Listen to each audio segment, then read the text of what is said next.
Rund um Bayerisch Eisenstein können sich die Urlauber anhand von Karten und Hinweisschildern vor Ort orientieren.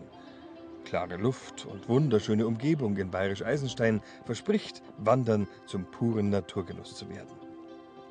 Der Naturpark Bayerischer Wald empfängt sie mit unvergleichlicher Aura.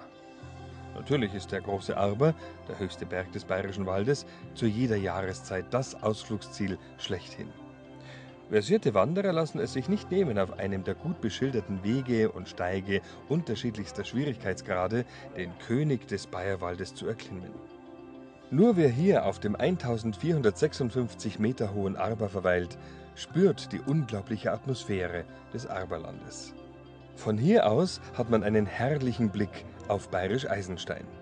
Nicht ohne Grund also sind die Eisensteiner mächtig stolz auf ihren Hausberg.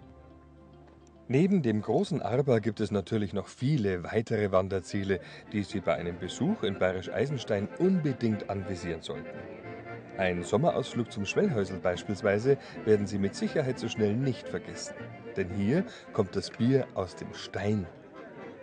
Und wer kann zu dieser originellen Idee schon Nein sagen, zumal der Weg bis zum Schwellhäusl bekanntlich durstig macht. Wie überall im Bayerwald wird auch hier die Gastfreundschaft großgeschrieben. Bei einer deftigen Brotzeit kombiniert mit zünftiger Musik und einer frischen Maß Bier lässt es sich gut und gerne auch mal etwas länger aushalten.